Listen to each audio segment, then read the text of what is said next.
Rachel, this last year for you has been quite incredible, full of ups and downs. Highest scorer in Northern Ireland's history, qualifying for the Euros of course, BBC Sports Personality of the Year for Northern Ireland, only the second woman to receive the accolade, and now back to the WSL with Liverpool. Can you take that whole year in?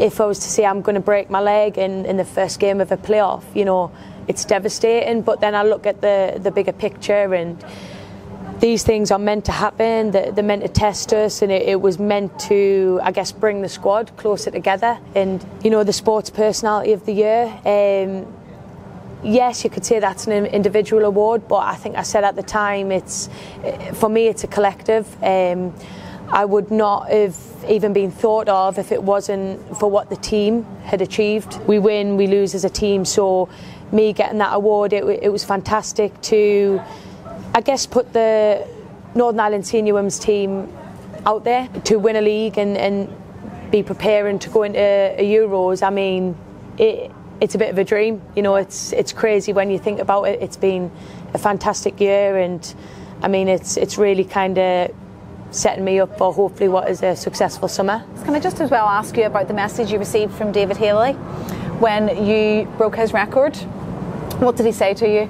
Yeah, he just texted us, which was, you know, a really nice touch, just to say, you know, fantastic achievement, well done, and just that, you know, he's sure that there's many more goals to come, and just well done for what we've achieved as like a whole squad, and you know what I've achieved personally, because it's not easy scoring for Northern Ireland. You know, we've had some rough times in the past, and yeah, it's you know, it was a special moment for myself personally, and it was a real special touch coming from a legend, David Haley. You've talked about how some of the girls are your best friends. Do you all keep in touch when you're not in camps? Yeah, absolutely. Like, some of us have been together on this journey within the squad for years. You know, I'm over 10 years now, and some of the girls have been nearly 15 years in this squad, and we've endured so much together as a group, and obviously then you bring the younger kids into that as well. But just the things that we have gone through and how we've always stuck by it. You know, we could have thrown the towel in years ago, you know, when things weren't going well, or we were just putting all this effort in and we weren't getting the rewards back because we were just constantly losing or whatever. But we stuck by it, and we give everything to play for our country. We give absolutely everything, and to kind of get something back for all the work that we've put in, we really felt that as a squad. And I think that's a massive reason why we did achieve what we achieved, because the togetherness that this group has, it's not like what the rest have. And you know, that pride and that passion playing for Northern Ireland carries you a long way. Rachel, can I ask you about the little celebration that you and Simone do? Where did that come from? It's quite funny actually. So me and Simone are roommates, and I think she had, I'm going to say, a bit of a sleepless night one night, because she says I was snoring but I was heavy breathing. So in training we were just messing about, and so we've just been messing about in training, having a laugh, and you know, it's been recorded, like me and Simone doing that, and we've seen it, and then we're like, oh, if we score, we're just going to do that, and then it's just kind of stuck from there. Every time one of us score, we just do it, and it's kind of stuck, and now we've got a little gif, and we've got to get on well on and off the pitch, and yeah, it's nice to have that with Simone. Hopefully we'll see lots more of those celebrations. Tell us about the campaign, for anybody at home that isn't aware of how the campaign went. When we went away to Wales, it was just phenomenal. How off the back of that defeat against Norway, we're going in big game against another home nation, and just the instant reaction that we had, and we started to see that, you know, this is starting to work. You know, we really bought into the process, and we got such an unbelievable result, and that was so pivotal, you know, going into the rest of the campaign, because we had managed to get such a good result there against Wales.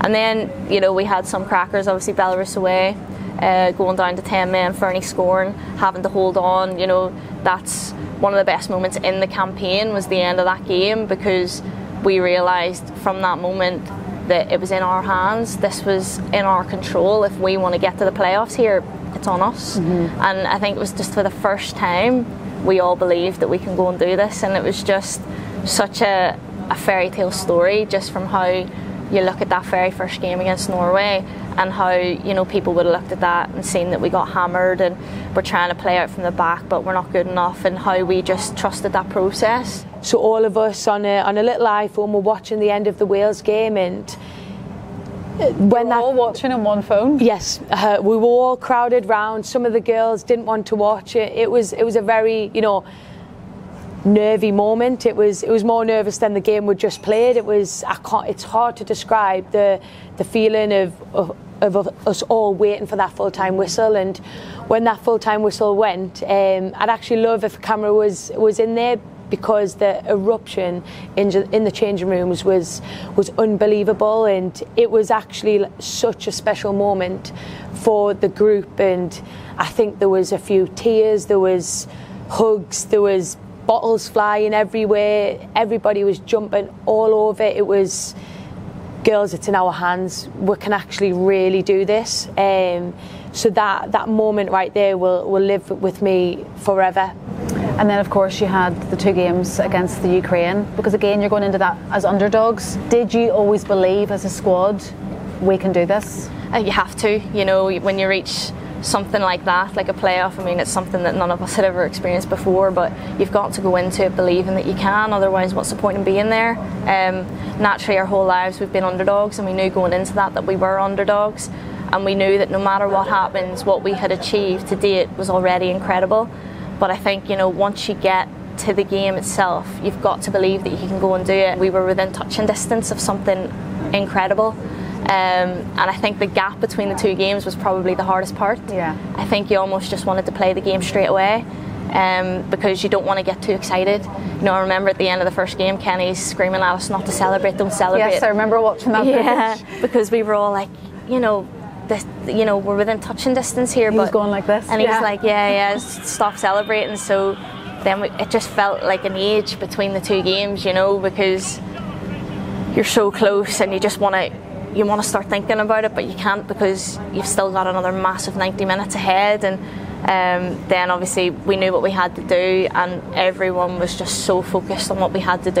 And then when we done it, just when that whistle went, the feeling is just that you just can't believe what you've just achieved. And it was just, you know, one of them moments that, you know, you'll remember for the rest of your life. That was definitely that night. Definitely a goosebumps moment, even for people who watch it back, because that's the thing, there was nobody in the stadiums. Do you think that took a little bit of pressure off you guys, the fact that there wasn't crowds in the stadium? Yeah, do you know what? I think it did. I remember outside the ground we could hear people honking the horns, and people were gathering outside. So you felt that support even though you couldn't see it in the stadium? Do you know what? We did, and we all did throughout that build-up. You know, the messages that we were receiving, and just the levels that the fans were going to try and show their support, even though they couldn't physically be there, was just phenomenal. And, you know, even that night, just hearing them all outside, like, you just wanted them to come in and be able to just celebrate with us. When you look back at the campaign, how do you feel? I feel proud. I feel like I'm glad I didn't retire. You know, like, because that obviously, when I've been in the setup for as long as I have, and, you know, we were just turning over campaign after campaign, and, you know, when you can't really see that growth, I guess, you know, coming to the back end of my career, I was maybe thinking, do I focus more on club football and kind of prolong my career in that way? And it would have been, you know, the reason I didn't retire from Northern Ireland, it was because it would be a tough decision. But, you know, it was something that it did cross my mind. And, you know, then Kenny come in, and for a breath of fresh air to where I think we needed as a whole group. And it's actually crazy sitting here saying that we've qualified for a major tournament, and I don't think it's quite sunk in. I know we've spoke about it a lot over the last few months, but I guess until we walk out in our first game at the tournament, I think that's when it'll really hit home kind of what we've achieved. How do you feel about all the group games being in the same place? Do you think that'll benefit you all being in one area and being able to focus, or would you like to have travelled around? No, I think it's brilliant that all 3 are in one place. It means that in terms of getting the fans over and just setting up camp in one place, I think that'll be exactly, you know, what, if you could have planned something, that's what you would want. So I think that that's going to be phenomenal, and I think, you know, getting the fans over in one area, I think you'll really feel that. You know, the Green and White Army will naturally take the whole place over, and they'll be heard and they'll be seen. They'll definitely be heard. So what's the aim then? You know, I want us to go into this tournament and cause upsets. You know, everyone's just going to write us off, and that we've always been written off, but you know, who's to say we can't go and get a result here? You know, why not see how far we can go? So I think ultimately for us, that's what it's all about. And naturally, you know, you want to try and score at the Euros. You know, you'd take anyone scoring, of course, but you'd like one yourself. Of course, you know, to get a goal on that stage would just be phenomenal. So, you know, to say I've dreamt about it would be true. I think we all have. This team is going to leave a legacy. Is that what still motivates you? Yes, it is. I'm going to say, you know, family and making my family proud, and you know, still carrying my granddad's memory is you know, is motivation, and always has been for Northern Ireland. But I think more recently, a little girl flew over from Northern Ireland to watch one of my Liverpool games, and she actually was over again for the trophy lift, and I didn't realise the impact that I'd made and that the squad had made on the younger generation. And yes, we have sold out Windsor Park, and the fans have went, you know, from the hundreds to the thousands quite quickly. But I think when that little girl flew over with her family and come to one of my games, and she had my name on the back of her shirt, I think that motivates me to continue. And you know, I didn't have a female role model growing up when I was younger, so the fact that I am to that little girl, you know, that's motivation enough for me. Because you've been part of the setup since 2005. What was it like when you first met up with the squad? What was the setup like? I mean, if we can talk about oversized kits, maybe paying for ourselves to go to Portugal for a friendly tournament. I remember when the fixtures come out for the qualifying campaign, I sat in the office with my boss, and you know, we had 25 days holidays, and with all the games with Northern Ireland, I think you were talking, I was going into the 30s, and he said, look, I can't pay you for them, but I can allow you to go unpaid. I wasn't letting nothing kind of stop me representing Northern Ireland, and it was a lot of stress, a lot of unpaid leave, but it was worth it to obviously represent your country. That is an absolutely incredible sacrifice. I'd sacrifice that all again, because we have got the young girls coming through now in the squad. So I remember making my senior debut when I was 16, and there was no one coming through. So I remember me, Ashley Hutton, Sarah Mack, Julie Nelson, we made up the senior team because, you know, everyone had to go into work, no one was full time. The sacrifices, I guess, when you were getting a bit older, it was too much to sacrifice, because you know, you have to pay your mortgage, you have to think of outside of football when it isn't paying. And you know, I'm thankful for the trailblazers that did sacrifice to keep the senior women's team alive. You joined the team when it was just newly reformed, because they'd taken 3 or 4 years off. You look at that team then, it was made up of 16, 17-year-olds, and then a few, I guess, Sarah Booth, who took me under her wing. And I guess, you know, Sarah done a lot for me, and I remember Sarah picking me up from the airport when I was coming over as a little 15-year-old girl, kind of not having a clue, and really taking me under her wing, and like looking after me, and I guess showing me how important it was to play for Northern Ireland, but also showing me the sacrifices that she'd made, and for me wanting to follow in them footsteps and really carry on their memories. And for everything we've sacrificed, I think we deserve a crack at the top and to play in a major tournament. Simone, you have been here since you were 18 years old. I believe you came to university. Was that at Liverpool University? So yeah, I came over when I was 18 and I went to Magill, so it's just outside Liverpool. So yeah, I came over, obviously signed for Everton first, and then started university in September. And what did you study? I did sports coaching for 3 years, and then I did a master's after that. And you're doing a PhD? I am, yeah. Wow. What are you doing that in? So it's in the sociology of sport. So I'm doing it part-time at the moment, so it's intense. Yeah. So how long is that then, if it's only part-time? How long is that going to take you? I've done about 2.5 years at the moment, and then I've kind of paused it for this year because I'm busy. Just a little bit. And you've just recently got married as well. Congratulations on that. How was that day? Because you got married in Northern Ireland. I did. At Dunluce, was it? Yeah. Ah, lovely. So obviously we planned everything. It took us 2 years to plan, and then COVID happened, and we had to change everything within like 2 weeks. So I was adamant I didn't want to change the date. You know, we'd been counting down for years with it. So somebody I knew had actually got married at Dunluce and gave me the idea, and literally everyone pulled together and we made it happen, and it was just amazing. It was just one of them days you'll just remember forever. It was so special. When you go away, you appreciate it more. Yeah. You know, I never appreciated where I grew up or anything until I moved away, and you start to miss it, and you realise how beautiful it is, especially up on the coastline. Yeah, just right on your doorstep as well. So I think when I look back, you know, I'm glad that it happened that way, and I'm glad I got married there because I wouldn't have wanted to change it. So we still haven't managed to get away on our honeymoon. So obviously I booked it for this summer, or last summer, sorry. Taken to Southampton? We had it last summer, and then obviously we had to cancel it, and I just said I'll push it back a year, and I was like, I'll push it back another year, I'm busy. So eventually you'll get that. Yeah, it'll be worth it, you know. So can't wait for that. Your husband must never see you. No, I know. Well, he does say it. He's like, oh, you're away again this weekend. I'm like, aye. But it's just, we've just got to use the time that we have available and try and make the most of that. Your family are from Northern Ireland. Your granddad, whereabouts in Northern Ireland is he from? So my granddad was originally from Belfast. My mum was born in Northern Ireland, a little place. It's near Londonderry. He was obviously a big influential figure in your life, and we've heard you talking about that previously.